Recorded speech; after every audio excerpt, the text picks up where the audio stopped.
Spinoza et les vérités interdites. Introduction. Imaginez-vous un instant dans les rues d'Amsterdam en 1656. L'odeur du pain frais se mélange à celle des épices venues des Indes. Les marchands crient leurs prix dans une cacophonie de langues différentes. Mais soudain, le silence tombe sur la synagogue portugaise. Un jeune homme de 23 ans vient d'être frappé par la plus terrible des malédictions. L'excommunication totale, définitive, sans possibilité de retour. Son nom, Baruch Spinoza. Son crime, avoir osé penser librement dans un monde où la pensée était enchaînée par la tradition. Mais attendez, avant de plonger dans cette histoire extraordinaire, si vous aimez les récits qui défient les conventions et révèlent des vérités cachées, n'oubliez pas de vous abonner à la chaîne. Cela nous aide énormément à faire connaître ces histoires inspirantes. Et dites-moi en commentaire, de quel pays regardez-vous cette vidéo et à quelle heure? J'adore savoir d'où viennent nos spectateurs.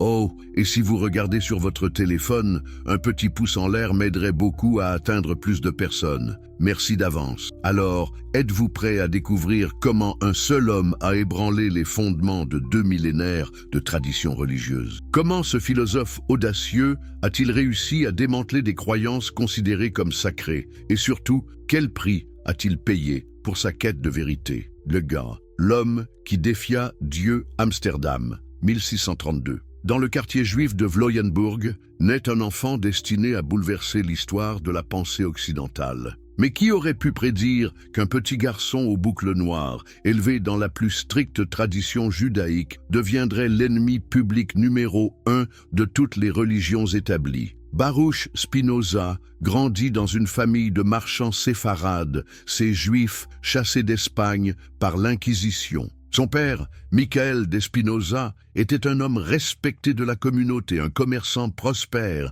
qui importait des fruits secs et des épices. Pouvez-vous imaginer l'ironie? Cet homme qui fuyait l'intolérance religieuse allait donner naissance au plus grand iconoclaste de son époque. Le jeune Baruch était un prodige. À l'école Etz Haïm, il excellait en hébreu, en araméen, étudiait le Talmud avec une facilité déconcertante. Ses maîtres voyaient en lui un futur rabbin brillant, peut-être même un guide spirituel pour la communauté. Mais n'est-ce pas fascinant comme le destin se moque de nos prédictions? Car déjà, à 15 ans, Baruch posait des questions qui dérangeaient. Quand ses professeurs enseignaient que chaque mot de la Torah était directement inspiré par Dieu, il demandait « Mais comment pouvons-nous en être certains ?» Quand on lui parlait des miracles de Moïse, il s'interrogeait sur les lois naturelles qui régissent l'univers. N'était-ce pas là les prémices d'une révolution intellectuelle?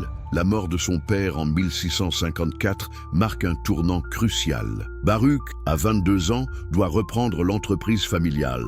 Mais peut-on vraiment forcer un esprit libre à se contenter de compter des ducats? Les témoins de l'époque racontent qu'il passait plus de temps à débattre de philosophie avec ses clients qu'à négocier les prix. Il lisait Descartes en secret, dévorait les œuvres de Maïmonide, explorait les textes interdits. Et puis, il y a eu cette rencontre fatidique avec Franciscus van den Enden, un ancien jésuite devenu libre penseur. Cet homme allait ouvrir à Spinoza les portes de la philosophie moderne, mais aussi sceller son destin tragique. Van den Enden enseignait le latin, la philosophie cartésienne, mais surtout qu'il transmettait une idée révolutionnaire, que la raison humaine pouvait et devait tout questionner, même les dogmes les plus sacrés. Imaginez la transformation qui s'opère alors dans l'esprit du jeune Baruch. Cet homme qui avait grandi dans la certitude absolue découvre soudain que tout peut être remis en question. N'est-ce pas là l'essence même de la philosophie? Cette capacité à regarder le monde avec des yeux neufs, à oser penser l'impensable,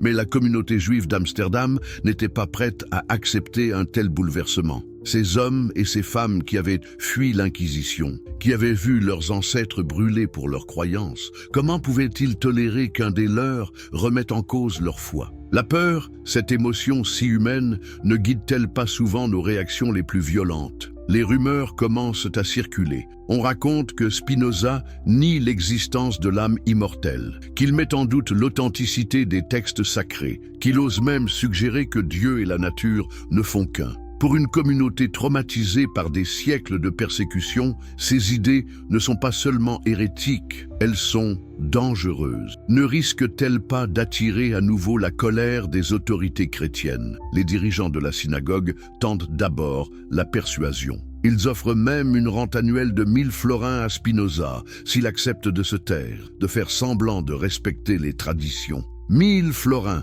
une fortune pour l'époque. Mais peut-on acheter la conscience d'un homme? Peut-on mettre un prix sur la vérité? Spinoza refuse. Non seulement il refuse, mais il continue ses recherches, ses questionnements, ses discussions avec d'autres libres penseurs. Il fréquente les cercles chrétiens libéraux, dialogue avec les ménonites, ces protestants pacifistes qui prônent la tolérance religieuse. N'est-ce pas admirable, cette soif de vérité qui transcende toutes les barrières confessionnelles? Et puis arrive ce jour fatidique, le 27 juillet 1656. La synagogue portugaise d'Amsterdam résonne d'une voix solennelle qui prononce les mots les plus terrifiants qu'un juif puisse entendre. Le hérem, l'excommunication totale. Écoutez ces paroles glaciales. Par décret des anges et des saints, nous excommunions, maudissons et anathématisons Baruch de Spinoza. Qu'il soit maudit le jour et maudit la nuit, maudit quand il se couche et maudit quand il se lève. Pouvez-vous imaginer l'impact de ces mots sur un jeune homme de 23 ans?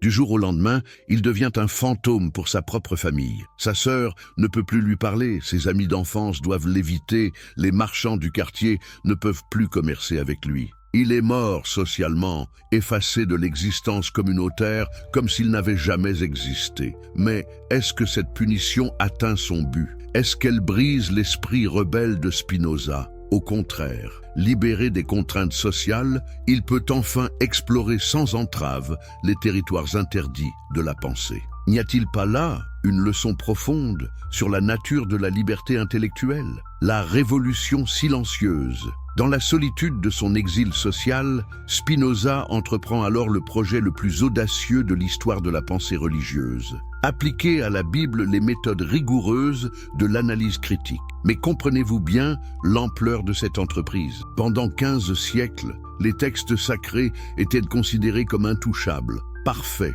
directement inspirés par Dieu. Oser les analyser comme n'importe quel autre document historique, c'était commettre un sacrilège absolu. Pourtant, Spinoza s'attelle à cette tâche avec la minutie d'un horloger et la passion d'un détective. Il étudie l'hébreu biblique, compare les différentes versions des textes, analyse les contradictions internes, examine le contexte historique de chaque livre. Son approche est révolutionnaire. Il traite la Bible comme un produit humain, façonné par l'histoire, la culture, les préoccupations politiques de ses auteurs. Prenons un exemple concret de sa méthode. Quand Spinoza lit dans l'Ancien Testament que Moïse a écrit les 5 premiers livres de la Bible, il pose une question toute simple. Comment Moïse a-t-il pu raconter sa propre mort? Cette observation, qui nous paraît évidente aujourd'hui, était à l'époque explosive. Elle remettait en cause l'authenticité mosaïque du Pentateuque, fondement même du judaïsme. Mais Spinoza va plus loin. Il examine les anachronismes, ces détails qui trahissent une rédaction postérieure aux événements rapportés. Comment les patriarches peuvent-ils parler de roi d'Israël avant même l'existence de la royauté? Comment peuvent-ils mentionner des lieux qui n'existaient pas encore à leur époque? Chaque incohérence devient un indice, chaque contradiction une preuve de la construction humaine des textes. Et puis, il y a cette question qui va faire trembler les fondements du christianisme, l'analyse du terme hébreu « alma » dans la prophétie d'Isaïe. Ce mot, traduit par « vierge » dans la version grecque des Septante, signifie-t-il vraiment « vierge » ou simplement « jeune femme » ? Pour Spinoza, la réponse est claire. Alma désigne une jeune femme, sans référence à sa virginité. La prophétie messianique sur laquelle repose la doctrine de la conception virginale de Marie s'effondre sous l'analyse philologique. Imaginez le séisme que provoque cette révélation. Pendant des siècles, l'Église a construit sa doctrine mariale sur cette prophétie. Les cathédrales dédiées à Notre-Dame, les dogmes de l'Immaculée Conception, toute la théologie mariale repose sur cette interprétation. Et voilà qu'un juif excommunié vient expliquer que tout cela repose sur une erreur de traduction. Mais Spinoza ne s'arrête pas là. Il analyse méticuleusement les récits évangéliques de la Nativité. Pourquoi Matthieu et Luc donnent-ils des généalogies différentes de Jésus? Pourquoi leurs récits de la naissance sont-ils si divergents? Si ces textes étaient vraiment inspirés par Dieu, ne devraient-ils pas être parfaitement cohérents? Son analyse des miracles est encore plus dévastatrice. Pour Spinoza, les lois de la nature sont immuables, expression de la perfection divine. Un miracle, c'est-à-dire une violation de ces lois, serait donc une imperfection de Dieu, ce qui est contradictoire. Les prodiges racontés dans la Bible doivent donc s'expliquer soit par des phénomènes naturels mal compris, soit par des exagérations littéraires. Prenez l'histoire de Jonas dans le ventre de la baleine. Pour Spinoza, il ne s'agit pas d'un événement historique, mais d'une parabole, d'un enseignement moral, transmis sous forme narrative. Cette approche symbolique de la Bible, nous la considérons aujourd'hui comme normale. Mais à l'époque de Spinoza, elle était révolutionnaire. Et que dire de son interprétation des apparitions divines? Quand Moïse entend la voix de Dieu au buisson ardent, Spinoza y voit une expérience subjective, une projection de l'imagination prophétique. Les prophètes ne sont pas des récepteurs passifs de la parole divine, mais des hommes exceptionnels qui traduisent leur intuition morale en langage symbolique, adapté à leur époque. Cette approche psychologique de la prophétie anticipe les découvertes de la psychologie moderne. N'est-ce pas fascinant de voir comment un homme du XVIIe siècle peut anticiper les analyses que feront Freud et Jung 3 siècles plus tard? Mais comprenez-vous l'audace inouïe de cette entreprise?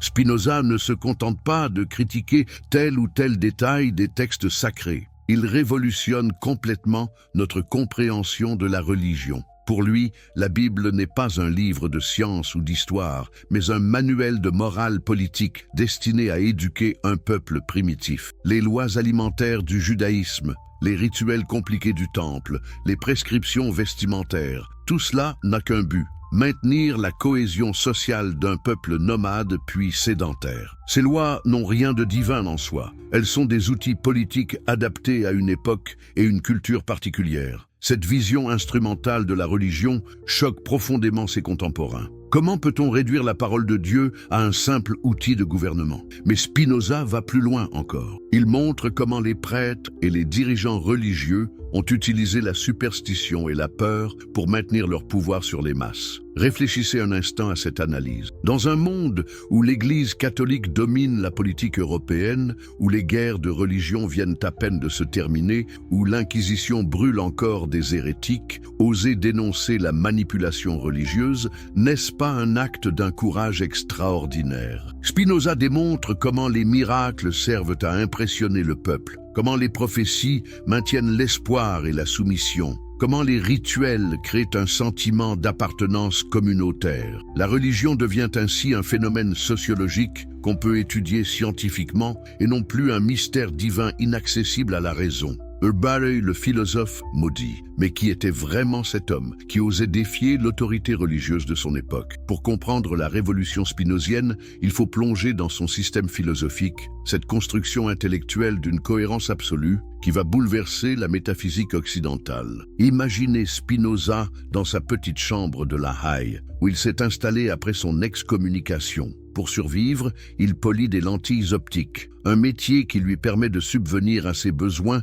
tout en gardant du temps pour philosopher. N'y a-t-il pas une symbolique parfaite dans ce choix professionnel? Cet homme qui polit des verres pour clarifier la vision physique travaille simultanément à clarifier la vision intellectuelle de l'humanité. Sa méthode philosophique est d'une rigueur mathématique. Inspiré par Euclide et Descartes, il construit son système en partant de définitions précises, d'axiomes indiscutables pour en déduire logiquement toutes les conséquences. Cette approche géométrique de la métaphysique ne vous rappelle-t-elle pas la précision d'un mécanicien d'horlogerie? Au cœur de sa philosophie se trouve une idée révolutionnaire: Deus sive natura, Dieu, c'est-à-dire la nature. Pour Spinoza, il n'existe qu'une seule substance dans l'univers, et cette substance c'est Dieu, mais un Dieu qui se confond avec la totalité de la nature. Comprenez-vous l'audace de cette affirmation? Il élimine d'un coup la séparation traditionnelle entre le Créateur et sa création. Cette vision panthéiste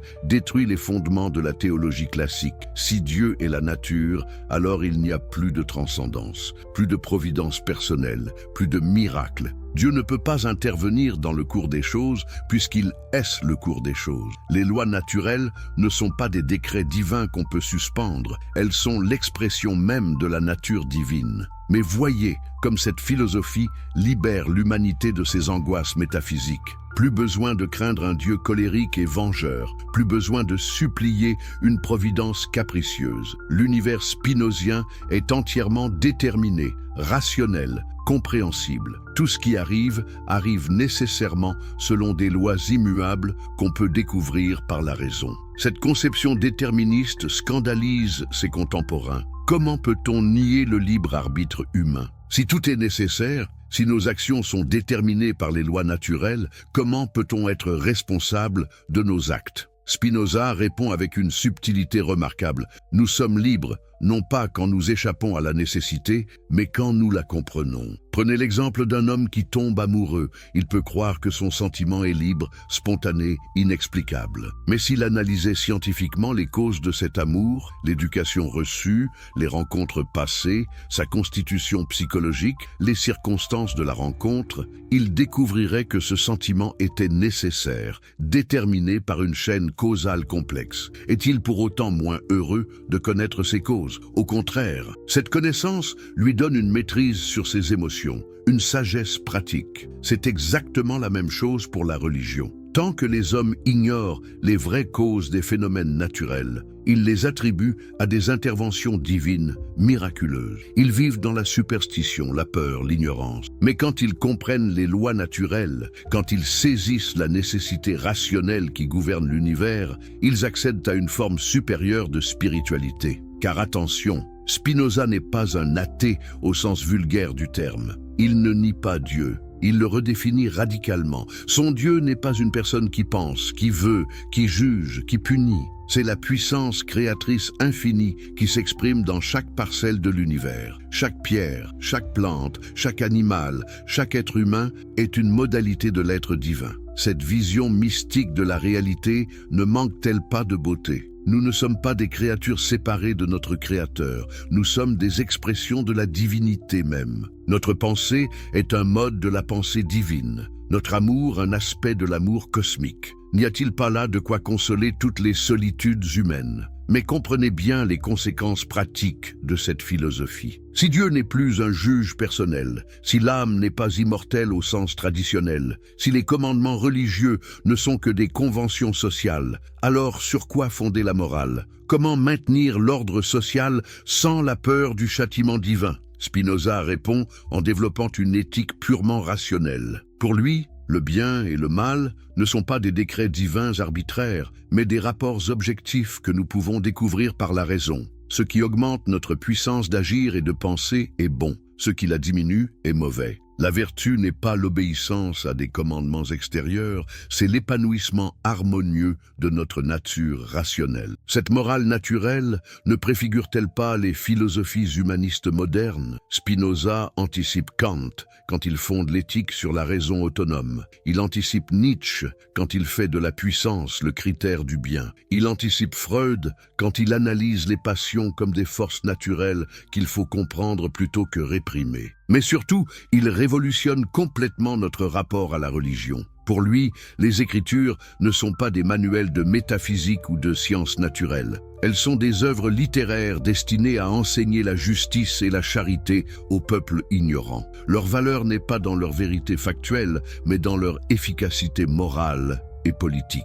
Cette herméneutique moderne de la Bible scandalisait autant les Juifs orthodoxes que les chrétiens traditionalistes. Comment peut-on vider les textes sacrés de leur contenu surnaturel? Comment peut-on réduire la révélation divine à de la pédagogie politique? Mais n'est-ce pas exactement ce que font aujourd'hui les théologiens progressistes de toutes les confessions? En réalité, Spinoza ne détruit pas la religion, il la purifie. Il élimine tout ce qui relève de la superstition, de l'ignorance, de la manipulation pour ne garder que l'essentiel, l'appel à la justice et à l'amour. Sa religion rationnelle n'a pas besoin de prêtres, de temples, de rituels. Elle se résume à une éthique universelle accessible à tous les hommes de bonne volonté. N'est-ce pas exactement ce que recherchent aujourd'hui tous ceux qui veulent concilier la spiritualité et la modernité? Spinoza, 3 siècles avant nous, avait déjà trouvé la solution. Une religiosité sans dogme, une spiritualité sans superstition,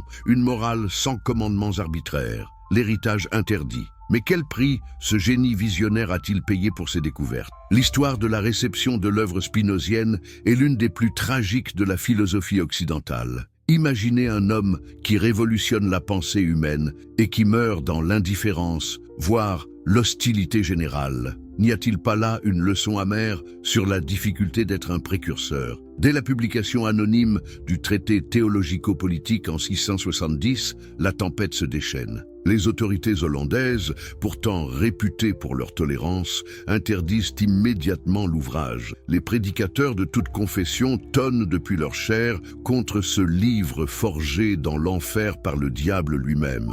Même les philosophes cartésiens, pourtant habitués à la controverse, prennent leur distance avec ce brûlot trop audacieux. Pourquoi une telle violence dans les réactions? Parce que Spinoza touche au cœur même du système de croyances occidentales. Remettre en cause l'authenticité mosaïque du Pentateuque, c'est ébranler les fondements du judaïsme. Nier les miracles, c'est saper l'autorité du christianisme. Expliquer la religion par la politique, c'est menacer le pouvoir de toutes les églises. Les théologiens protestants sont les premiers à contre-attaquer. Ils publient des réfutations savantes où ils tentent de démontrer les erreurs historiques et philologiques de Spinoza. Mais leurs arguments, souvent techniques et obscurs, peinent à convaincre face à la logique implacable du philosophe. N'est-ce pas révélateur que les défenseurs de la tradition soient contraints d'adopter les méthodes de leur adversaire pour le combattre? L'Église catholique, elle, préfère l'ignorance à la polémique.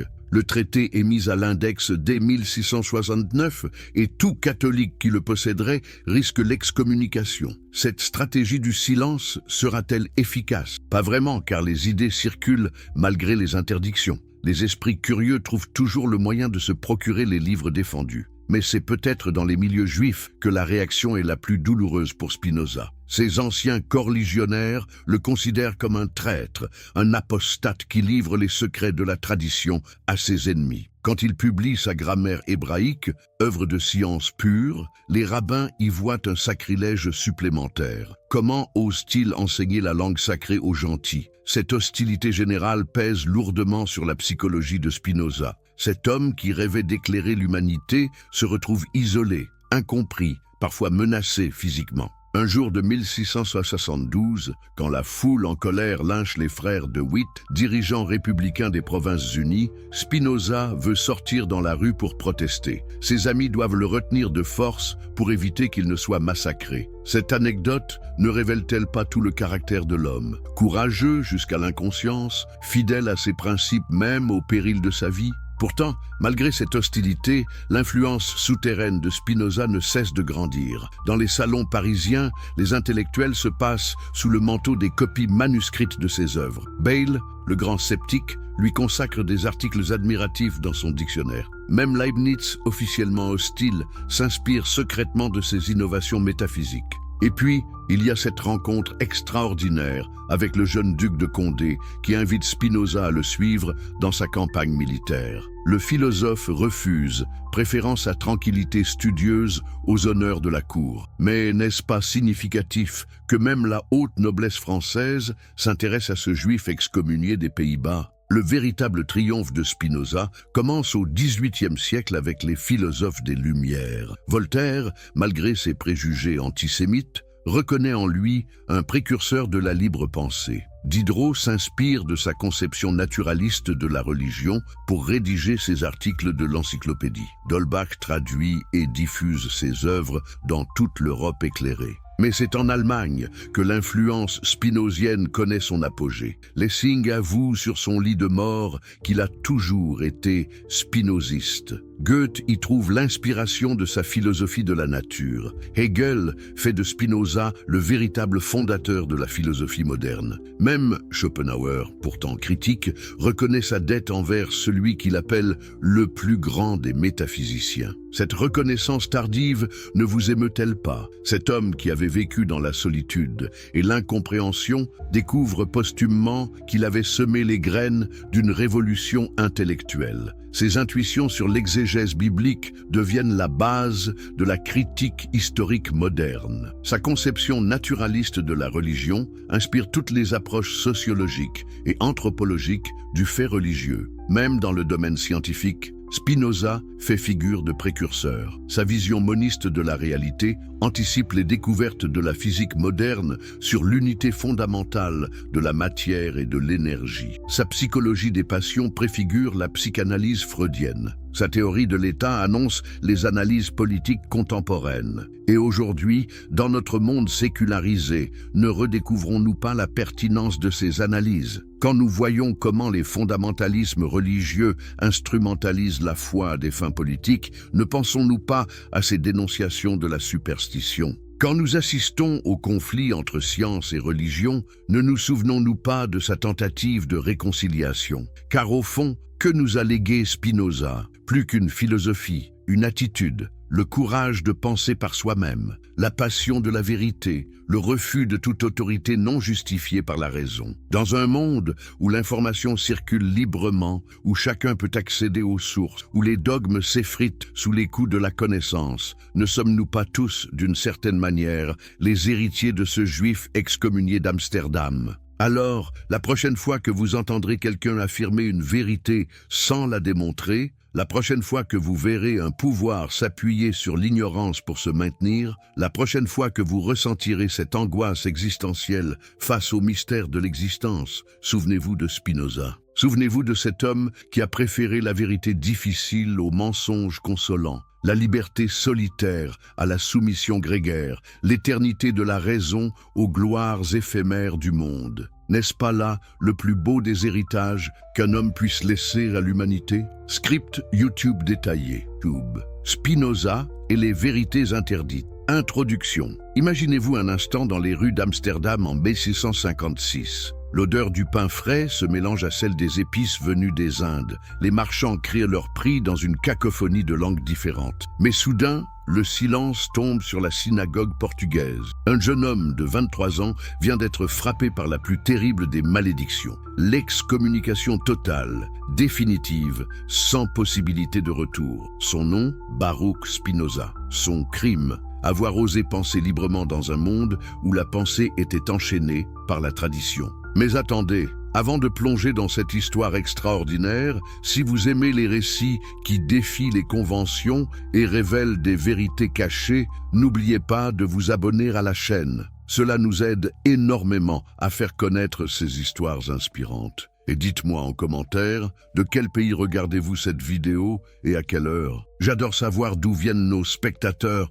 Oh, et si vous regardez sur votre téléphone, un petit pouce en l'air m'aiderait beaucoup à atteindre plus de personnes. Merci d'avance. Alors, êtes-vous prêt à découvrir comment un seul homme a ébranlé les fondements de 2 millénaires de traditions religieuses? Comment ce philosophe audacieux a-t-il réussi à démanteler des croyances considérées comme sacrées? Et surtout, quel prix a-t-il payé pour sa quête de vérité? Le gars, l'homme qui défia Dieu, Amsterdam, 1632. Dans le quartier juif de Vloyenburg, naît un enfant destiné à bouleverser l'histoire de la pensée occidentale. Mais qui aurait pu prédire qu'un petit garçon aux boucles noires, élevé dans la plus stricte tradition judaïque, deviendrait l'ennemi public numéro 1 de toutes les religions établies? Baruch Spinoza grandit dans une famille de marchands séfarades, ces juifs chassés d'Espagne par l'Inquisition. Son père, Michael de Spinoza, était un homme respecté de la communauté, un commerçant prospère qui importait des fruits secs et des épices. Pouvez-vous imaginer l'ironie? Cet homme qui fuyait l'intolérance religieuse allait donner naissance au plus grand iconoclaste de son époque. Le jeune Baruch était un prodige. À l'école Etz Haïm, Il excellait en hébreu, en araméen, étudiait le Talmud avec une facilité déconcertante. Ses maîtres voyaient en lui un futur rabbin brillant, peut-être même un guide spirituel pour la communauté. Mais n'est-ce pas fascinant comme le destin se moque de nos prédictions? Car déjà, à 15 ans, Baruch posait des questions qui dérangeaient. Quand ses professeurs enseignaient que chaque mot de la Torah était directement inspiré par Dieu, il demandait « Mais comment pouvons-nous en être certains ?» Quand on lui parlait des miracles de Moïse, il s'interrogeait sur les lois naturelles qui régissent l'univers. N'étaient-ce pas là les prémices d'une révolution intellectuelle? La mort de son père en 1654 marque un tournant crucial. Baruch, à 22 ans, doit reprendre l'entreprise familiale. Mais peut-on vraiment forcer un esprit libre à se contenter de compter des ducats? Les témoins de l'époque racontent qu'il passait plus de temps à débattre de philosophie avec ses clients qu'à négocier les prix. Il lisait Descartes en secret, dévorait les œuvres de Maïmonide, explorait les textes interdits. Et puis, il y a eu cette rencontre fatidique avec Franciscus van den Enden, un ancien jésuite devenu libre penseur. Cet homme allait ouvrir à Spinoza les portes de la philosophie moderne, mais aussi sceller son destin tragique. Van den Enden enseignait le latin, la philosophie cartésienne, mais surtout qu'il transmettait une idée révolutionnaire, que la raison humaine pouvait et devait tout questionner, même les dogmes les plus sacrés. Imaginez la transformation qui s'opère alors dans l'esprit du jeune Baruch. Cet homme qui avait grandi dans la certitude absolue découvre soudain que tout peut être remis en question. N'est-ce pas là l'essence même de la philosophie? Cette capacité à regarder le monde avec des yeux neufs, à oser penser l'impensable? Mais la communauté juive d'Amsterdam n'était pas prête à accepter un tel bouleversement. Ces hommes et ces femmes qui avaient fui l'Inquisition, qui avaient vu leurs ancêtres brûlés pour leurs croyances, comment pouvaient-ils tolérer qu'un des leurs remette en cause leur foi? La peur, cette émotion si humaine, ne guide-t-elle pas souvent nos réactions les plus violentes? Les rumeurs commencent à circuler. On raconte que Spinoza nie l'existence de l'âme immortelle, qu'il met en doute l'authenticité des textes sacrés, qu'il ose même suggérer que Dieu et la nature ne font qu'un. Pour une communauté traumatisée par des siècles de persécution, ces idées ne sont pas seulement hérétiques, elles sont dangereuses. Ne risquent-elles pas d'attirer à nouveau la colère des autorités chrétiennes? Les dirigeants de la synagogue tentent d'abord la persuasion. Ils offrent même une rente annuelle de 1000 florins à Spinoza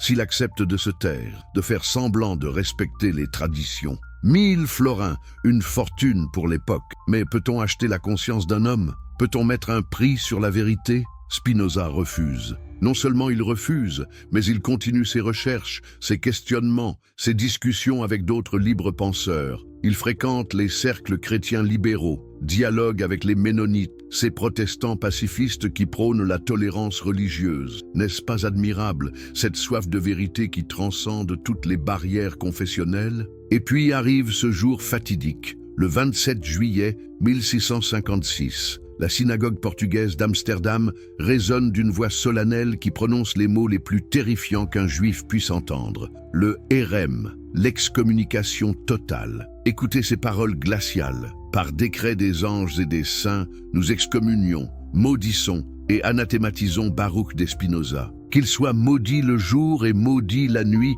maudit quand il se couche et maudit quand il se lève. Pouvez-vous imaginer l'impact de ces mots sur un jeune homme de 23 ans? Du jour au lendemain, il devient un fantôme pour sa propre famille. Sa sœur ne peut plus lui parler, ses amis d'enfance doivent l'éviter, les marchands du quartier ne peuvent plus commercer avec lui. Il est mort socialement, effacé de l'existence communautaire comme s'il n'avait jamais existé. Mais est-ce que cette punition atteint son but? Est-ce qu'elle brise l'esprit rebelle de Spinoza? Au contraire, libéré des contraintes sociales, il peut enfin explorer sans entrave les territoires interdits de la pensée. N'y a-t-il pas là une leçon profonde sur la nature de la liberté intellectuelle? La révolution silencieuse. Dans la solitude de son exil social, Spinoza entreprend alors le projet le plus audacieux de l'histoire de la pensée religieuse. Appliquer à la Bible les méthodes rigoureuses de l'analyse critique. Mais comprenez-vous bien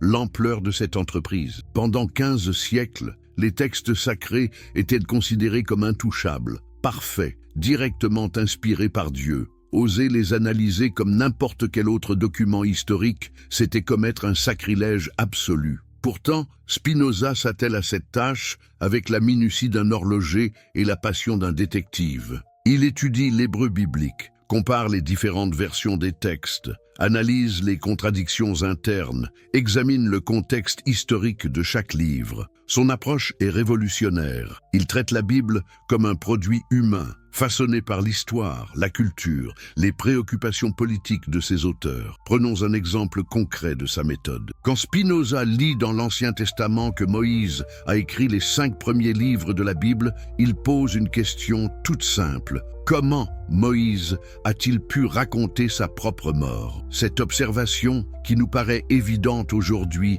était à l'époque explosive. Elle remettait en cause l'authenticité mosaïque du Pentateuque, fondement même du judaïsme. Mais Spinoza va plus loin. Il examine les anachronismes, ces détails qui trahissent une rédaction postérieure aux événements rapportés. Comment les patriarches peuvent-ils parler de roi d'Israël avant même l'existence de la royauté? Comment peuvent-ils mentionner des lieux qui n'existaient pas encore à leur époque? Chaque incohérence devient un indice, chaque contradiction une preuve de la construction humaine des textes.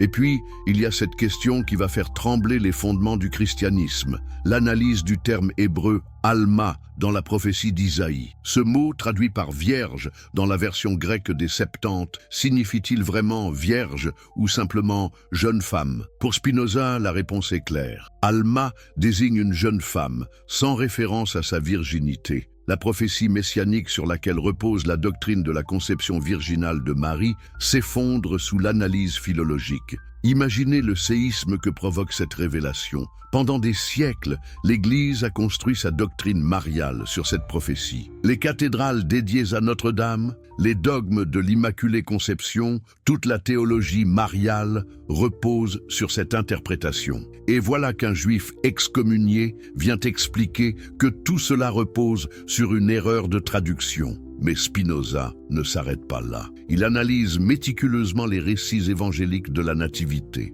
Pourquoi Matthieu et Luc donnent-ils des généalogies différentes de Jésus? Pourquoi leurs récits de la naissance sont-ils si divergents? Si ces textes étaient vraiment inspirés par Dieu, ne devraient-ils pas être parfaitement cohérents? Son analyse des miracles est encore plus dévastatrice. Pour Spinoza, les lois de la nature sont immuables, expression de la perfection divine. Un miracle, c'est-à-dire une violation de ces lois, serait donc une imperfection de Dieu, ce qui est contradictoire. Les prodiges racontés dans la Bible doivent donc s'expliquer soit par des phénomènes naturels mal compris, soit par des exagérations littéraires. Prenez l'histoire de Jonas dans le ventre de la baleine. Pour Spinoza, il ne s'agit pas d'un événement historique, mais d'une parabole, d'un enseignement moral, transmis sous forme narrative. Cette approche symbolique de la Bible, nous la considérons aujourd'hui comme normale. Mais à l'époque de Spinoza, elle était révolutionnaire. Et que dire de son interprétation des apparitions divines?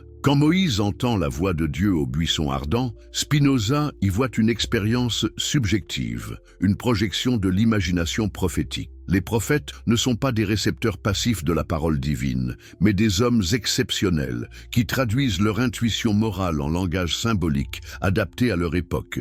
Cette approche psychologique de la prophétie anticipe les découvertes de la psychologie moderne. N'est-ce pas fascinant de voir comment un homme du XVIIe siècle peut anticiper les analyses que feront Freud et Jung 3 siècles plus tard? Mais comprenez-vous l'audace inouïe de cette entreprise? Spinoza ne se contente pas de critiquer tel ou tel détail des textes sacrés. Il révolutionne complètement notre compréhension de la religion. Pour lui, la Bible n'est pas un livre de science ou d'histoire, mais un manuel de morale politique destiné à éduquer un peuple primitif. Les lois alimentaires du judaïsme, les rituels compliqués du temple, les prescriptions vestimentaires, tout cela n'a qu'un but: maintenir la cohésion sociale d'un peuple nomade puis sédentaire. Ces lois n'ont rien de divin en soi. Elles sont des outils politiques adaptés à une époque et une culture particulière. Cette vision instrumentale de la religion choque profondément ses contemporains. Comment peut-on réduire la parole de Dieu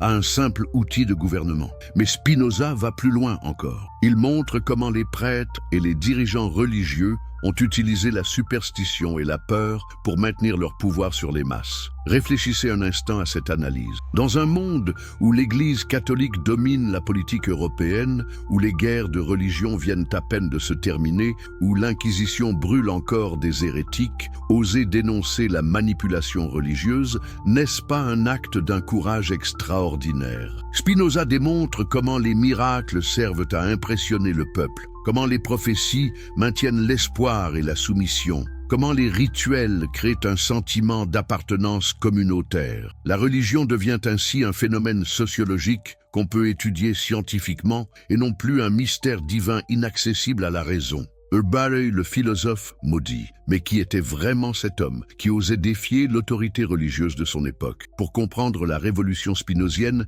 il faut plonger dans son système philosophique, cette construction intellectuelle d'une cohérence absolue qui va bouleverser la métaphysique occidentale. Imaginez Spinoza dans sa petite chambre de La Haye, où il s'est installé après son excommunication. Pour survivre, il polit des lentilles optiques, un métier qui lui permet de subvenir à ses besoins tout en gardant du temps pour philosopher. N'y a-t-il pas une symbolique parfaite dans ce choix professionnel? Cet homme qui polit des verres pour clarifier la vision physique travaille simultanément à clarifier la vision intellectuelle de l'humanité. Sa méthode philosophique est d'une rigueur mathématique. Inspiré par Euclide et Descartes, il construit son système en partant de définitions précises, d'axiomes indiscutables pour en déduire logiquement toutes les conséquences. Cette approche géométrique de la métaphysique ne vous rappelle-t-elle pas la précision d'un mécanicien d'horlogerie? Au cœur de sa philosophie se trouve une idée révolutionnaire, Deus sive natura, Dieu, c'est-à-dire la nature. Pour Spinoza, il n'existe qu'une seule substance dans l'univers, et cette substance c'est Dieu, mais un Dieu qui se confond avec la totalité de la nature. Comprenez-vous l'audace de cette affirmation? Il élimine d'un coup la séparation traditionnelle entre le Créateur et sa création. Cette vision panthéiste détruit les fondements de la théologie classique. Si Dieu est la nature, alors il n'y a plus de transcendance, plus de providence personnelle, plus de miracle. Dieu ne peut pas intervenir dans le cours des choses puisqu'il est le cours des choses. Les lois naturelles ne sont pas des décrets divins qu'on peut suspendre, elles sont l'expression même de la nature divine. Mais voyez comme cette philosophie libère l'humanité de ses angoisses métaphysiques. Plus besoin de craindre un Dieu colérique et vengeur, plus besoin de supplier une providence capricieuse. L'univers spinozien est entièrement déterminé, rationnel, compréhensible. Tout ce qui arrive, arrive nécessairement selon des lois immuables qu'on peut découvrir par la raison. Cette conception déterministe scandalise ses contemporains. Comment peut-on nier le libre arbitre humain? Si tout est nécessaire, si nos actions sont déterminées par les lois naturelles, comment peut-on être responsable de nos actes? Spinoza répond avec une subtilité remarquable. Nous sommes libres, non pas quand nous échappons à la nécessité, mais quand nous la comprenons. Prenez l'exemple d'un homme qui tombe amoureux. Il peut croire que son sentiment est libre, spontané, inexplicable. Mais s'il analysait scientifiquement les causes de cet amour, l'éducation reçue, les rencontres passées, sa constitution psychologique, les circonstances de la rencontre, il découvrirait que ce sentiment était nécessaire, déterminé par une chaîne causale complexe. Est-il pour autant moins heureux de connaître ses causes? Au contraire, cette connaissance lui donne une maîtrise sur ses émotions, une sagesse pratique.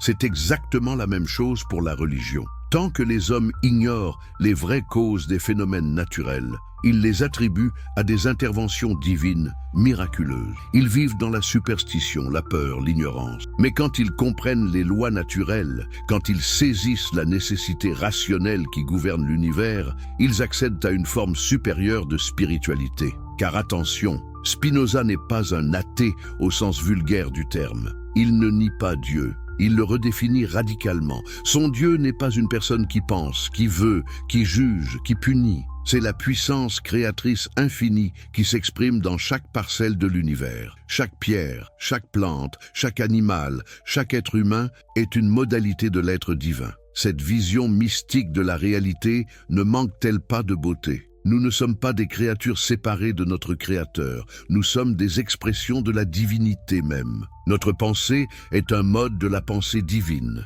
notre amour un aspect de l'amour cosmique. N'y a-t-il pas là de quoi consoler toutes les solitudes humaines? Mais comprenez bien les conséquences pratiques de cette philosophie. Si Dieu n'est plus un juge personnel, si l'âme n'est pas immortelle au sens traditionnel, si les commandements religieux ne sont que des conventions sociales, alors sur quoi fonder la morale? Comment maintenir l'ordre social sans la peur du châtiment divin? Spinoza répond en développant une éthique purement rationnelle. Pour lui, le bien et le mal ne sont pas des décrets divins arbitraires, mais des rapports objectifs que nous pouvons découvrir par la raison. Ce qui augmente notre puissance d'agir et de penser est bon, ce qui la diminue est mauvais. La vertu n'est pas l'obéissance à des commandements extérieurs, c'est l'épanouissement harmonieux de notre nature rationnelle. Cette morale naturelle ne préfigure-t-elle pas les philosophies humanistes modernes? Spinoza anticipe Kant quand il fonde l'éthique sur la raison autonome. Il anticipe Nietzsche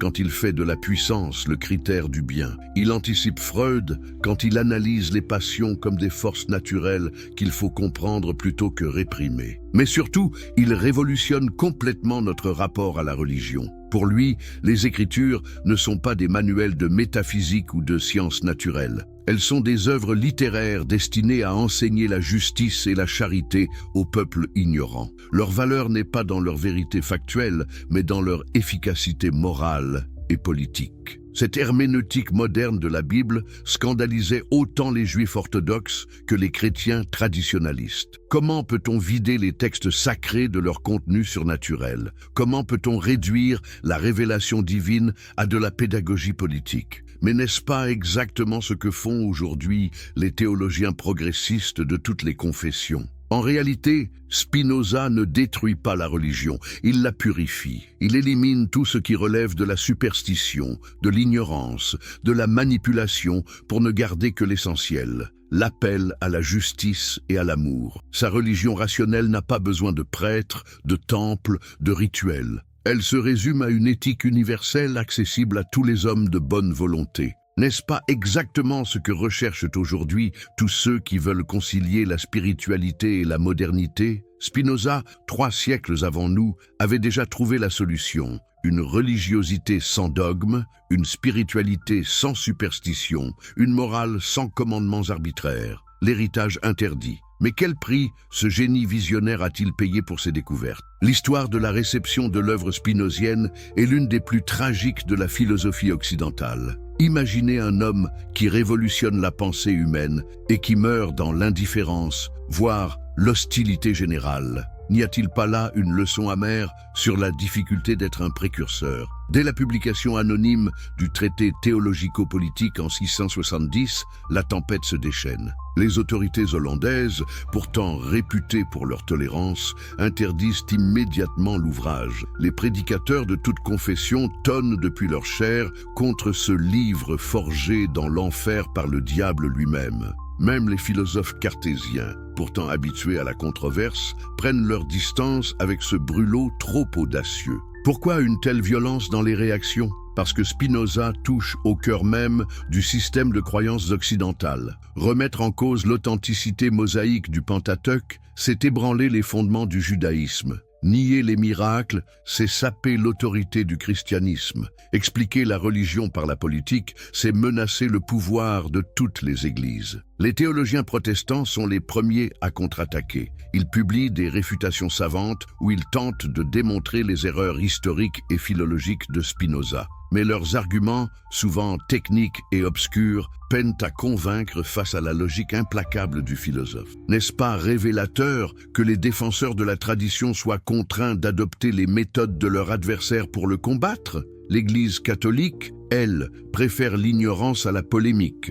Le traité est mis à l'index dès 1669 et tout catholique qui le posséderait risque l'excommunication. Cette stratégie du silence sera-t-elle efficace? Pas vraiment, car les idées circulent malgré les interdictions. Les esprits curieux trouvent toujours le moyen de se procurer les livres défendus. Mais c'est peut-être dans les milieux juifs que la réaction est la plus douloureuse pour Spinoza. Ces anciens corligionnaires le considèrent comme un traître, un apostate qui livre les secrets de la tradition à ses ennemis. Quand il publie sa grammaire hébraïque, œuvre de science pure, les rabbins y voient un sacrilège supplémentaire. Comment ose-t-il enseigner la langue sacrée aux gentils? Cette hostilité générale pèse lourdement sur la psychologie de Spinoza. Cet homme qui rêvait d'éclairer l'humanité se retrouve isolé, incompris, parfois menacé physiquement. Un jour de 1672, quand la foule en colère lynche les frères de Witt, dirigeants républicains des Provinces-Unies, Spinoza veut sortir dans la rue pour protester. Ses amis doivent le retenir de force pour éviter qu'il ne soit massacré.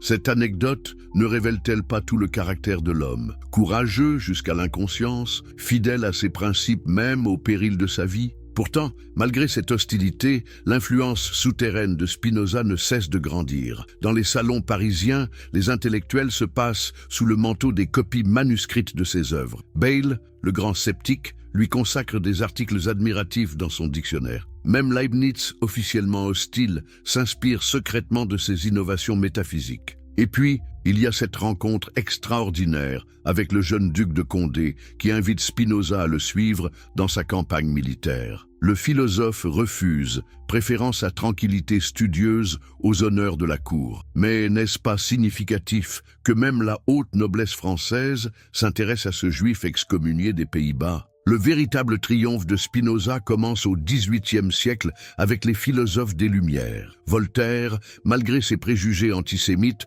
reconnaît en lui un précurseur de la libre pensée. Diderot s'inspire de sa conception naturaliste de la religion pour rédiger ses articles de l'encyclopédie. D'Holbach traduit et diffuse ses œuvres dans toute l'Europe éclairée. Mais c'est en Allemagne que l'influence spinozienne connaît son apogée. Lessing avoue sur son lit de mort qu'il a toujours été spinoziste. Goethe y trouve l'inspiration de sa philosophie de la nature. Hegel fait de Spinoza le véritable fondateur de la philosophie moderne. Même Schopenhauer, pourtant critique, reconnaît sa dette envers celui qu'il appelle le plus grand des métaphysiciens. Cette reconnaissance tardive ne vous émeut-elle pas? Cet homme qui avait vécu dans la solitude et l'incompréhension découvre posthumement qu'il avait semé les graines d'une révolution intellectuelle. Ses intuitions sur l'exégèse biblique deviennent la base de la critique historique moderne. Sa conception naturaliste de la religion inspire toutes les approches sociologiques et anthropologiques du fait religieux. Même dans le domaine scientifique, Spinoza fait figure de précurseur. Sa vision moniste de la réalité anticipe les découvertes de la physique moderne sur l'unité fondamentale de la matière et de l'énergie. Sa psychologie des passions préfigure la psychanalyse freudienne. Sa théorie de l'État annonce les analyses politiques contemporaines. Et aujourd'hui, dans notre monde sécularisé, ne redécouvrons-nous pas la pertinence de ces analyses? Quand nous voyons comment les fondamentalismes religieux instrumentalisent la foi à des fins politiques, ne pensons-nous pas à ces dénonciations de la superstition? Quand nous assistons au conflit entre science et religion, ne nous souvenons-nous pas de sa tentative de réconciliation? Car au fond, que nous a légué Spinoza? Plus qu'une philosophie, une attitude, le courage de penser par soi-même, la passion de la vérité, le refus de toute autorité non justifiée par la raison. Dans un monde où l'information circule librement, où chacun peut accéder aux sources, où les dogmes s'effritent sous les coups de la connaissance, ne sommes-nous pas tous, d'une certaine manière, les héritiers de ce juif excommunié d'Amsterdam? Alors, la prochaine fois que vous entendrez quelqu'un affirmer une vérité sans la démontrer, la prochaine fois que vous verrez un pouvoir s'appuyer sur l'ignorance pour se maintenir, la prochaine fois que vous ressentirez cette angoisse existentielle face au mystère de l'existence, souvenez-vous de Spinoza. Souvenez-vous de cet homme qui a préféré la vérité difficile au mensonge consolant, la liberté solitaire à la soumission grégaire, l'éternité de la raison aux gloires éphémères du monde. N'est-ce pas là le plus beau des héritages qu'un homme puisse laisser à l'humanité? L'immortalité d'un rebelle. Mais attendez, l'histoire ne s'arrête pas là. Si vous êtes passionné par ces récits de courage intellectuel qui changent le cours de l'histoire, n'oubliez pas de vous abonner à cette chaîne pour ne manquer aucune de ces histoires extraordinaires. Et dites-moi, de quel pays regardez-vous cette vidéo en ce moment? Et surtout, quelle heure est-il chez vous? J'adore découvrir d'où viennent nos spectateurs du monde entier. Si vous regardez sur votre téléphone, un petit pouce bleu m'aiderait énormément à faire découvrir cette histoire à plus de personnes. Merci d'avance. Imaginez maintenant que vous êtes en 1667. Dans une modeste maison de La Haye, un homme de 44 ans lutte contre ses derniers souffles. Ses poumons, rongés par la poussière de verre qu'il inhale depuis des années en polissant ses lentilles, ne peuvent plus l'oxygéner correctement. Baruch Spinoza se meurt, seul, entouré seulement de quelques amis fidèles. Mais savez-vous ce qui se passe dans les heures qui suivent sa mort? Un phénomène extraordinaire se produit. À peine le philosophe a-t-il rendu son dernier souffle que ses manuscrits disparaissent comme par magie. Ses amis les plus proches, Lodewijk Mayer, Georg Hermann Schuller, Johannes Buchmeister, se précipitent pour sauver l'œuvre du maître. Ils savent que les autorités religieuses vont tenter de détruire ces écrits diaboliques. N'est-ce pas fascinant de voir comment, même dans la mort, Spinoza continue de déranger l'ordre établi? Ces hommes courageux organisent clandestinement la publication posthume de l'Éthique et des autres œuvres inédites. Ils utilisent des pseudonymes, des imprimeurs complices, des réseaux de distribution secrets. L'ouvrage paraît la même année sous le titre neutre Opera Postuma, sans nom d'auteur ni lieu d'impression. Pouvez-vous imaginer le courage qu'il fallait à ces hommes pour risquer leur réputation, leur carrière, peut-être même leur vie, pour sauver la pensée de leur ami, car la répression ne tarde pas. Les autorités hollandaises interdisent immédiatement la vente de l'ouvrage. Les exemplaires sont saisis, brûlés publiquement. Les libraires qui oseraient le vendre risquent de lourdes amendes. Mais peut-on vraiment brûler les idées? Peut-on vraiment empêcher la vérité de circuler? La réponse nous vient de toute l'Europe. Malgré les interdictions, les opéras posthumas circulent sous le manteau. Dans les salons parisiens, les intellectuels se les arrachent. À Berlin, Leibniz en possède un exemplaire qui la note fébrilement. À Londres, les libres penseurs le traduisent en anglais. L'œuvre interdite devient paradoxalement l'une des plus recherchées d'Europe. Mais voyez comme l'ironie de l'histoire est cruelle. Cet homme qui avait voulu réconcilier la raison et la foi, qui avait rêvé d'une religion purifiée de ses superstitions, devient malgré lui le symbole de l'athéisme militant. Au XVIIIe siècle, traiter quelqu'un de spinoziste équivaut à l'accuser d'impiété. Son nom devient synonyme de négation de Dieu, de matérialisme grossier, de libertinage moral. Cette déformation de sa pensée ne vous indigne-t-elle pas? Spinoza, ce mystique de la raison qui voyait Dieu dans chaque parcelle de l'univers, transformé en athée vulgaire. Cette caricature va le poursuivre pendant des siècles, masquant la profondeur spirituelle de son message. Pourtant, dans l'ombre, son influence grandit. Prenons l'exemple de Pierre Bayle, ce protestant français exilé en Hollande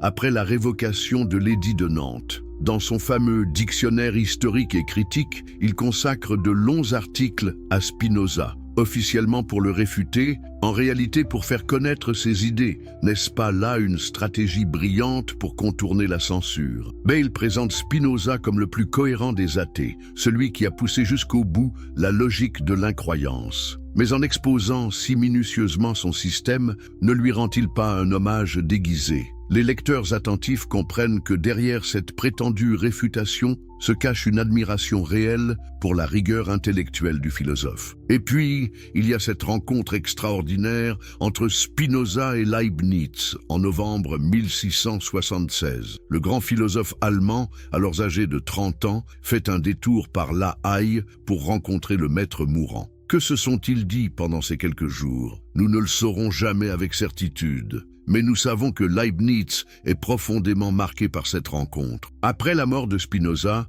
Leibniz développe sa propre métaphysique, officiellement opposée au spinozisme, mais secrètement influencée par lui. Sa théorie des monades, son principe de raison suffisante, sa théodicée, tout cela porte la trace de ses conversations avec le philosophe d'Amsterdam. N'est-ce pas touchant de voir comment la pensée circule ainsi, souterrainement, malgré les oppositions officielles? Mais c'est au siècle des Lumières que l'influence spinozienne explose véritablement. Voltaire, dans ses lettres philosophiques, présente l'Angleterre comme le pays de la liberté de penser par opposition à la France catholique. Qui inspire cette vision? Spinoza et son plaidoyer pour la tolérance religieuse. Quand Voltaire écrit « Écrasons l'infâme », ne fait-il pas écho aux dénonciations spinoziennes de la superstition? Diderot va encore plus loin. Dans ses pensées philosophiques, Il reprend presque mot pour mot les arguments de Spinoza contre les miracles. Son matérialisme athée doit beaucoup au naturalisme spinozien. Et quand il rédige l'article Spinoza de l'encyclopédie, c'est avec une sympathie à peine déguisée qu'il présente celui qu'il considère comme un précurseur. D'Holbach, le baron allemand installé à Paris, devient le véritable propagandiste de Spinoza en France. Il traduit ses œuvres, les diffuse dans son salon, les commente dans ses propres écrits. Son système de la nature, cette Bible de l'athéisme, n'est-il pas du spinozisme vulgarisé? Cette diffusion sauvage des idées interdites ne vous fait-elle pas penser à nos réseaux sociaux modernes? Mais c'est peut-être avec Rousseau que la filiation spirituelle est la plus surprenante. Ce champion du sentiment religieux, cet ennemi de la philosophie matérialiste, emprunte pourtant à Spinoza son idée centrale, la bonté naturelle de l'homme. Quand Rousseau écrit que « l'homme naît bon et c'est la société qui le corrompt », ne reprend-il pas l'analyse spinozienne des passions humaines? Et que dire de l'influence sur la Révolution française? Quand les révolutionnaires déchristianisent la France, quand ils établissent le culte de l'être suprême, ne réalisent-ils pas le programme spinozien d'une religion rationnelle débarrassée de ses superstitions? Robespierre lui-même, dans ses discours, reprend les thèmes du traité théologico-politique sur la religion civile. Cette influence souterraine ne se limite pas à la France. En Allemagne, Lessing avoue sur son lit de mort qu'il a toujours été spinoziste. Cette révélation provoque la fameuse querelle du panthéisme qui passionne toute l'intelligentsia germanique. Jacobi accuse Lessing d'athéisme. Mendelssohn défend sa mémoire. Herder prend parti pour Spinoza. N'assiste-t-on pas là à une véritable bataille d'idées autour de l'héritage du philosophe maudit?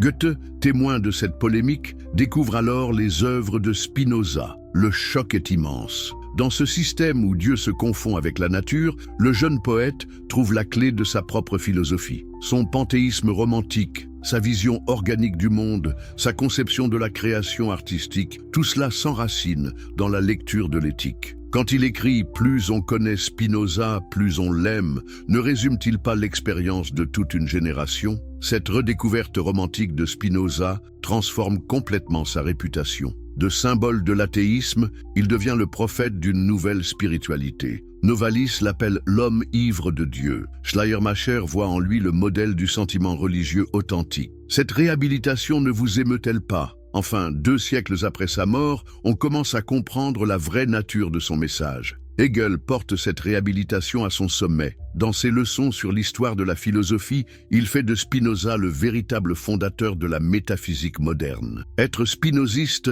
est le commencement essentiel de toute philosophie, écrit-il. Cette reconnaissance officielle par le maître de la philosophie allemande marque un tournant définitif dans la réception de l'œuvre. Mais c'est peut-être avec les socialistes utopiques que l'influence devient la plus concrète. Saint-Simon voit dans le spinozisme la base philosophique de sa réforme sociale. Fourier s'inspire de la théorie des passions pour construire ses phalanstères. Ces penseurs ne trouvent-ils pas chez Spinoza la justification rationnelle de leur rêve d'émancipation? Et puis, il y a cette découverte extraordinaire au XIXe siècle. Les recherches historiques confirment les intuitions de Spinoza sur la composition de la Bible. Quand les exégètes allemands démontrent scientifiquement l'existence de sources multiples dans le Pentateuque, quand ils établissent les dates tardives de nombreux textes, ne donnent-ils pas raison aux philosophes excommuniés? Cette validation scientifique ne vous donne-t-elle pas des frissons? L'école biblique de Tübingen,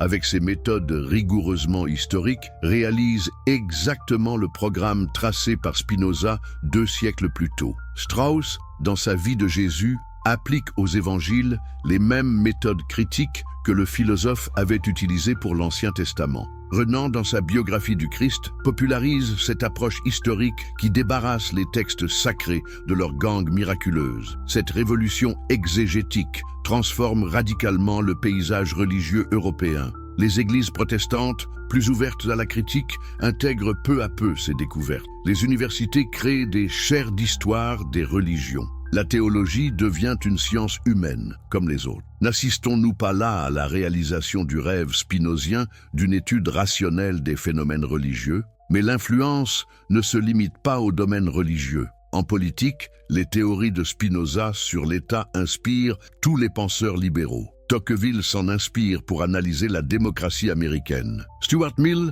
reprend ses arguments sur la liberté de penser. Même Marx, malgré ses critiques, emprunte à Spinoza son matérialisme historique et sa critique de l'idéologie. En psychologie, l'influence est encore plus profonde. Quand Freud développe sa théorie des pulsions, ne retrouve-t-on pas l'analyse spinozienne des affects? Quand il explique les comportements religieux par des mécanismes psychologiques inconscients, ne prolonge-t-il pas la critique spinozienne de la superstition? Cette filiation intellectuelle ne vous fascine-t-elle pas? Même en sciences exactes, l'influence perdure. Einstein avoue sa dette envers Spinoza quand il développe sa conception déterministe de l'univers. Le Dieu de Spinoza qui se révèle dans l'harmonie ordonnée de ce qui existe, écrit-il. Voilà sa propre conception de la divinité. Cette rencontre entre la physique moderne et la métaphysique du XVIIe siècle n'est-elle pas saisissante? Et aujourd'hui, dans notre monde globalisé, que reste-t-il de l'héritage spinozien? Quand nous défendons la laïcité contre les fondamentalismes religieux,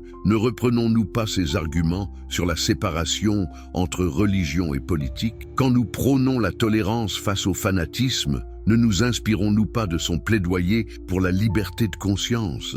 Regardez autour de vous, cette société sécularisée où la science a remplacé la superstition, où l'État protège la liberté religieuse sans favoriser aucun culte, où l'éducation développe l'esprit critique plutôt que la soumission aveugle, n'est-ce pas exactement ce dont rêvait ce juif excommunié d'Amsterdam? Bien sûr, le chemin a été long et chaotique. Les guerres de religion, les totalitarismes du XXe siècle, les fondamentalismes contemporains nous rappellent que rien n'est jamais définitivement acquis. Mais la direction générale de l'histoire ne confirme-t-elle pas les intuitions de Spinoza sur le progrès de la raison humaine?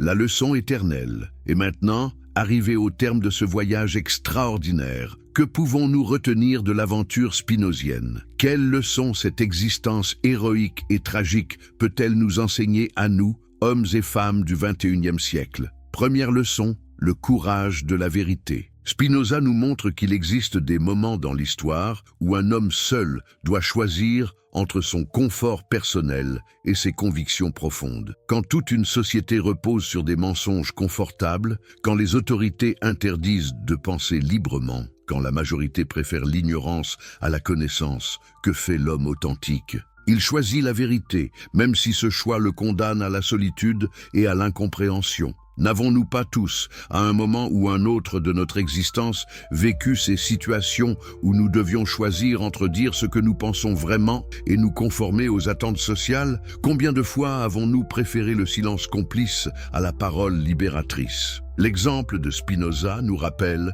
que la dignité humaine se mesure à ces moments de vérité. Deuxième leçon, la patience de l'histoire. Spinoza est mort incompris. Ses livres ont été brûlés, ses idées caricaturées. Pendant des décennies, il a été présenté comme l'ennemi de toute spiritualité. Et pourtant, 3 siècles plus tard, nous reconnaissons en lui l'un des plus grands génies de l'humanité. Cette leçon ne nous console-t-elle pas quand nous voyons l'ignorance triompher temporairement de la connaissance? L'histoire donne toujours raison aux visionnaires, même si elle prend parfois des siècles pour le faire. Combien de Galilée, de Darwin, de Pasteur ont été persécutés de leur vivant avant d'être célébrés par la postérité? Cette constante historique ne nous encourage-t-elle pas à maintenir nos convictions malgré les oppositions passagères? Troisième leçon, l'universalité de la raison. Spinoza était juif dans un monde chrétien, philosophe dans une société de marchands, libre penseur dans un univers de croyants.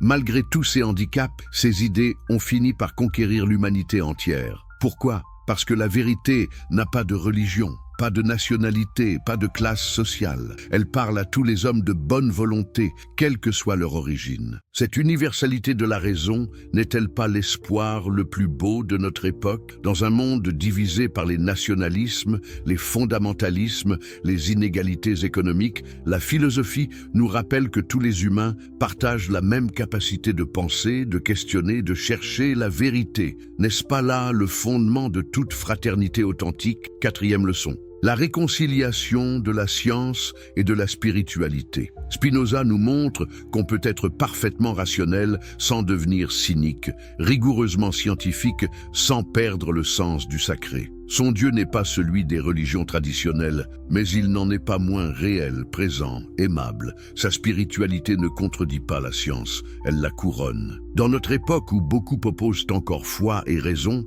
où d'autres tombent dans un matérialisme désenchanté, l'exemple spinozien ne nous montre-t-il pas une troisième voie, une religiosité sans superstition, une science sans désespoir, une philosophie qui éclaire sans détruire? Cinquième leçon. L'art de vivre en philosophe. Regardez la vie de Spinoza. Cet homme excommunié, censuré, menacé, n'a jamais versé dans l'amertume ou la haine. Il a continué à polir ses lentilles, à cultiver ses amitiés, à enseigner ses idées avec patience et bienveillance. Même ses ennemis reconnaissaient la pureté de ses mœurs et la noblesse de son caractère. Cette sérénité dans l'adversité ne nous enseigne-t-elle pas quelque chose d'essentiel sur l'art de vivre ? Nous qui nous plaignons pour un retard de train, un mot désagréable, une contrariété professionnelle, ne devrions-nous pas méditer l'exemple de cet homme qui a supporté les plus lourdes épreuves sans perdre sa joie de vivre? Et maintenant, permettez-moi de vous poser la question la plus importante. Qu'allez-vous faire de cette histoire? Allez-vous simplement fermer cette vidéo et passer à autre chose? Ou allez-vous laisser l'exemple de Spinoza transformer votre façon de voir le monde? Car voyez-vous, l'histoire de Spinoza n'appartient pas au passé. Elle se continue aujourd'hui à travers chacun d'entre nous. Chaque fois que vous refusez une idée toute faite, chaque fois que vous questionnez une autorité non justifiée, chaque fois que vous préférez une vérité difficile à un mensonge commode, vous prolongez l'œuvre du philosophe d'Amsterdam. Dans un monde bombardé d'informations contradictoires, manipulé par les démagogues de tous bords, menacé par le retour des obscurantismes, nous avons plus que jamais besoin de l'esprit spinozien. Cette capacité à penser par soi-même, cette passion de la vérité, ce courage de l'indépendance intellectuelle, ne sont-ce pas là les armes les plus efficaces contre toutes les formes de manipulation? Alors, je vous lance ce défi. Soyez des Spinoza du XXIe siècle, non pas en répétant ses idées, mais en adoptant sa méthode. Questionnez tout, y compris vos propres certitudes. Cherchez les sources, vérifiez les informations, pensez par vous-même. Refusez de déléguer votre intelligence à n'importe quelle autorité, qu'elle soit religieuse, politique, médiatique ou scientifique. Et surtout, n'ayez pas peur de la solitude intellectuelle. Si la vérité vous isole temporairement, dites-vous que vous rejoignez la noble lignée de tous ceux qui ont préféré penser seuls plutôt que de se tromper en groupe. L'histoire finira par vous donner raison, comme elle a donné raison à Spinoza. Car au fond, que nous enseigne cette extraordinaire aventure humaine ? Qu'un homme seul, armé de sa seule raison, peut changer le cours de la pensée humaine, que les idées vraies sont plus fortes que toutes les persécutions, que la vérité, même combattue, finit toujours par triompher. Et vous, spectateurs du monde entier qui m'écoutez en ce moment, vous faites partie de ce triomphe. En découvrant l'histoire de Spinoza, en comprenant ses idées, en vous laissant inspirer par son exemple, vous participez à cette victoire posthume de la raison sur l'ignorance, de la liberté sur l'oppression, de la lumière sur les ténèbres. N'est-ce pas là le plus beau des héritages qu'un homme puisse léguer à l'humanité? Cette flamme de la libre pensée, qui se transmet de génération en génération, qui éclaire les intelligences et libère les consciences, cette éternité de l'esprit qui défie toutes les morts physiques. Baruch Spinoza est mort il y a plus de 3 siècles, mais son esprit vit encore en chacun d'entre nous. Chaque fois que nous osons penser, chaque fois que nous refusons la facilité du préjugé, chaque fois que nous choisissons la difficile beauté de la vérité, nous ressuscitons ce juif excommunié d'Amsterdam. Et c'est peut-être là sa plus grande victoire. Avoir prouvé que la pensée humaine est indestructible, que les idées vraies sont éternelles, et que l'amour de la sagesse peut transformer n'importe quelle existence, même la plus humble, en aventure héroïque. Alors, êtes-vous prêts à devenir, vous aussi, immortels ?